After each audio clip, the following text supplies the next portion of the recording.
Portion of Faith for today. This is Pastor Don and Donna Long. We're excited to have you join us once again as we continue to explore some of the discoveries we make as Christians, believers in Yeshua, the Messiah, who are appreciating and understanding more and more of the Jewish roots of our Christian faith. You know, Paul tells us that we as Gentiles have been grafted into the root of Judaism. And it would do well for us to explore what those roots mean and how they can enrich our understanding of our scriptures and of the faith that we have.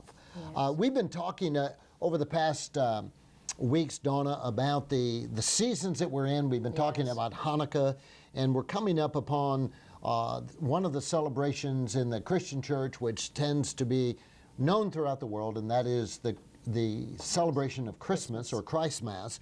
And before we head down that road in the next week or so, I thought we'd begin to address the question, when was Yeshua born? Now, that seems, for most people brought up in the church, it's like, well, wasn't he born on December 25th? December 25th. Wasn't he? We all know that. We all grew up with that. I mean, that's what it was. Christmas may have all other kinds of meanings to it, but for those of us who are Christians, we would say, well, wasn't it December 24th? That's Yeshua's birthday. Right. So we're going to do some detective work. By the way, the reason we need to do detective work is because nowhere in the Bible does it tell us when Yeshua was born. No, it does not. It doesn't tell us that. No, it does not. And in fact, you can read from cover to cover. You can read the book of Acts. You can read all of Paul's letters to the Christians. Nowhere will you find the celebration of Christmas. Nowhere. Never existed. No. The early Christians did not celebrate Christmas. No, they did not. In fact, Christmas really didn't come on the scene until 3rd century, wasn't really widely observed until the 4th century. So, for the first 200 years, if you had gone to the early Christian church and said, well, what do you do for Christmas? They would have said, well, what is Christmas? It was not something they celebrated. So obviously the Holy Spirit did not feel that it was important that we pin down the date when Yeshua was born. In fact, that's a rather pagan concept to celebrate a birth date anyway. That's right. As believers, we wait until a person's life is done to celebrate what has their life meant. That's right. It's a pagan custom that you celebrate the birth of an emperor or the birth of someone. That's right. And you can find that if you look throughout the Word, and you find out anything where anything was celebrated that had anything to do with a birthday, and it was all for pagan, heathen people, heathen gods. So while the Bible does not specifically say the date of Jesus' birth, there's some clues we can begin to do. So we want to invite you to join us today on a little bit of detective work. And we're first going to begin with Luke chapter 2, verse 8. Oh. And if you can find that in there. Find that. Oh, she says, I didn't know we were going to kind of take a look at it. These are all the stories that we've heard as Christians growing up. They're very familiar to us, and in the season we're entering, you're going to hear them sung, you're going to hear them in churches all over the place. But what does it tell us in Luke chapter 2, in Luke verse chapter 2, verse 8, it says, and in that vicinity there were shepherds living in the fields, watching over their flocks by night. So, we know one thing, that at the birth of Yeshua, clue number 1 in our detective work. That's right. We know that the shepherds... That's right. The sheep were out in the field. The sheep were out in the field. At night. And the shepherds were out there with them. You say, well, what kind of a clue is that? Well, we know it wasn't the winter months. It couldn't have been the winter months. Because the sheep are not out in the pasture in the winter months. That's right. So clue number 1. So clue number 1 tells us that whenever it was, we know when it wasn't. No, that's right. Okay, so we know that it wasn't December. That's right. It wasn't January. It wasn't February. It could not have been at that time in Israel because the shepherds would not have been in the field. That's right. So whenever it was, we know that now we know one thing. Right. It definitely was not December 25th. It was not December 25th. It wasn't December anything. No. Because it could not have happened then. That's right. Right? That's right. So then we have another clue, and this one is a little more complicated, but actually, you know what I think we'll do is we'll just kind of refer people to it. Okay. It's in Luke chapter 1, and there's 19 verses in there that talk about John the Baptist, and rather than read all 19 verses about what happened in there, it's about the birth of John the Baptist. That's right. And what we know is that it refers to Zechariah ministering. Yes. And what we know is there were courses of priests who ministered in the temple. Right. There were so many of the priestly class, and if you were a priest, you didn't go there every day. No. You had a set time that you went. You maybe only got to do it once in your lifetime. Right. So that this course of priests are only going to come in on week 52 or week 38 or week what, and the priests come in for that, and that's their time to minister. That's right. And they're called courses of priests. And the 8th course of Abia was when Zechariah was ministering. That's right. And so by looking at historical records, we know that he was ministering during the week of Sivan, 12 to 18, somewhere in there. Now, on the basis of the prophecy that was given that John was going to be born, we know that John then was conceived around Sivan 30. Now, Sivan is the Jewish month, but on the basis of when that prophecy was given to Elizabeth that she's going to have a child, that we know then that that conception probably took place February-ish. Yes, it would have been somewhere in the February area, but the Jewish month would have been Sivan. Yes. So we know based on when Zechariah would have been there, we can now narrow down an idea when the conception of John the Baptist was. Now you say, well, I thought we were talking about Jesus. Why are we now talking about John the Baptist? Now bear with me. If you add 40 weeks for a normal pregnancy, then what you're going to find out is that John the Baptist was born on or about Passover. Passover, that's right.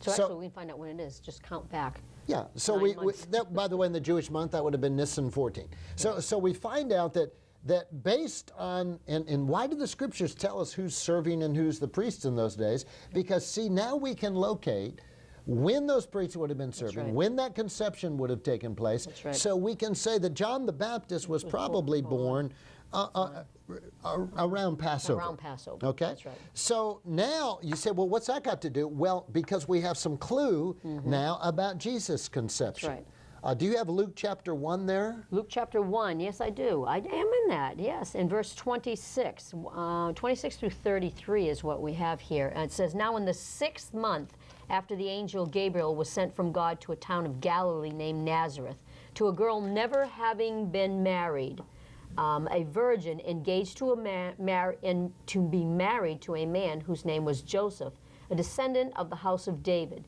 and the virgin's name was Mary. Do you want me to continue to read That's on? good. So what, 6 months? Now 6 months is what? Well, what I want to read hereafter is because what the most important verse, I think, in this whole passage is what the angel says to her after he tells her she's going to conceive and all this kind of stuff is, your relative Elizabeth in her old age has also conceived a son, and this is now the 6th month with her who was called barren. So we have 2 6 months. We have So when Mary conceived, Elizabeth was already 6 months pregnant. So there's a clue. Is now we know, okay, if John the Baptist was born around Passover, now we can figure out that Yeshua, Jesus, was conceived in the 6th month of that pregnancy. That's right. Wow. Now that would mean... And the conception, we already said that John's conception, the conception of John, Elizabeth's conception, took place in Sivan 30. Which means 6 months later would have been Kislev. That's right. That's right. And reasonably, if John was conceived in around Sivan, the end of the month, that's right, 25 to 30, then 6 months later is Kislev, 25 to 30. Yep, that's right. Would have been when Jesus was conceived. And interestingly, Kislev 25 is what? Hanukkah. It's Hanukkah. It's the festival of lights.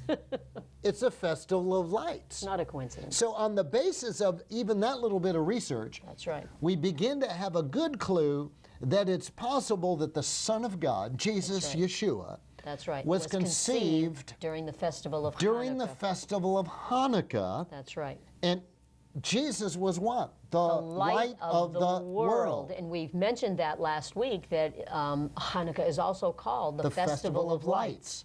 Now, could it be when John talks about in his gospel about the light coming into the world, That's right.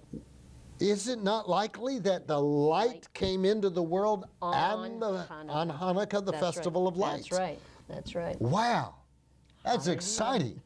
I mean, now Hanukkah takes on a whole new celebration. It's much richer. Because it's not only Jesus is the light, but his conception very well could have taken place in Hanukkah. That's right. Now, continuing our detective work. Yes. If we then start at Hanukkah and we count through the 9 months of Mary's pregnancy, That's right. one arrives at the approximate time of the birth of Yeshua as the Feast of Tabernacles. That's right. That is amazing. Yes, it is. That, in other words, at the Feast of Tabernacles would have been when he was born, That's right. not in December 25th in the winter, No. but at the Feast of Tabernacles. Now, Which explains a lot of things. yes, suddenly we say, well, now do we have any evidence that would give us some credibility That's to right. that?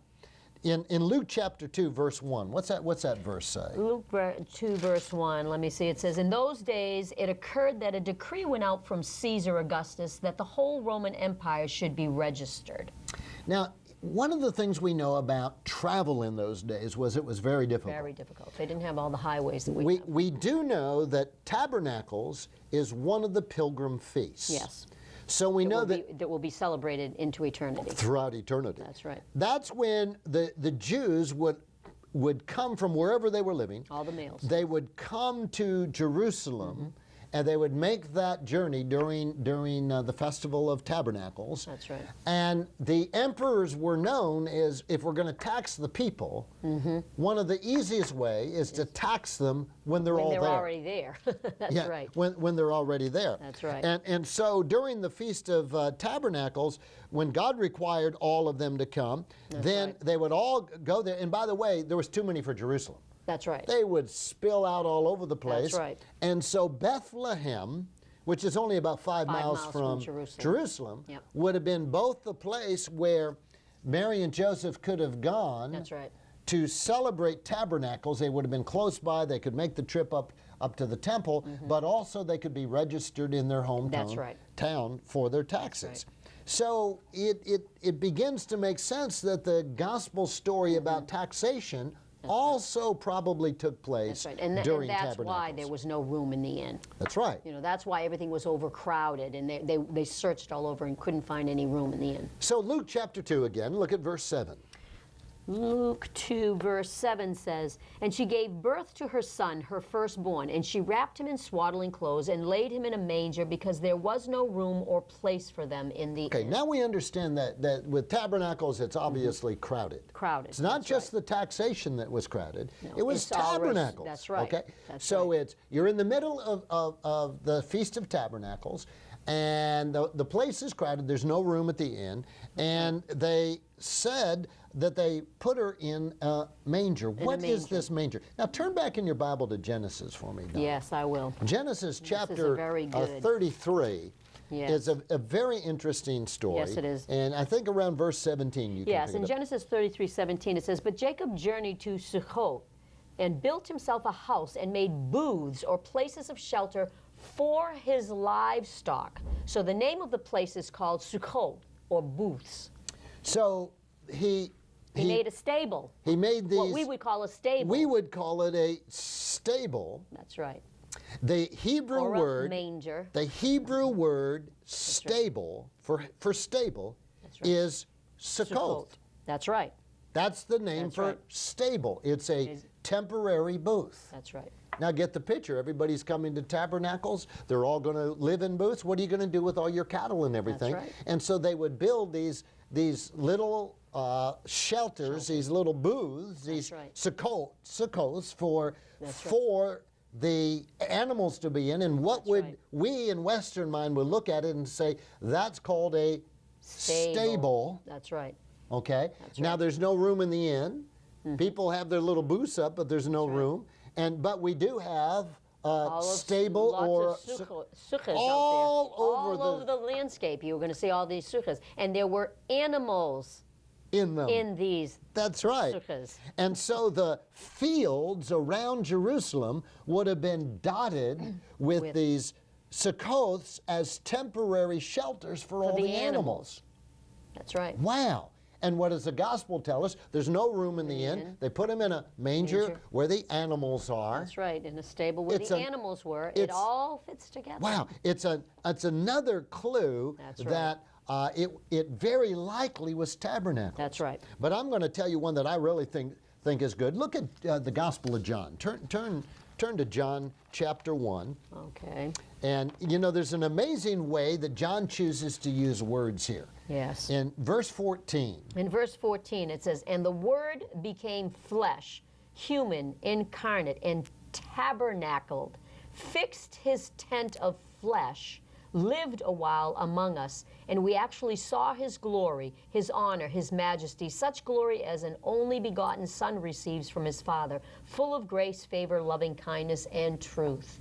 He tabernacled among us. Isn't it interesting that that's the true Hebrew right there. That's right. That's the Hebrew. That's what he did. He tabernacled. What it meant was tabernacled among us. So of all the words that John could have used, he could have said, you know, and God took on flesh. I mean, that's the whole thing. The Word became flesh. That's right. In the beginning was the Word. The Word was right. with God. The Word was God. And the Word took on flesh and lived among us. And Young's Bible says the Word became flesh and did tabernacle among us.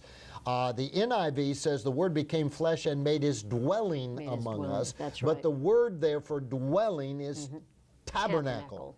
Could it be it's a booth. that John was capturing the essence that Yeshua was born in tabernacles? So listen, the light of the world was conceived at the Festival of Lights, Hanukkah,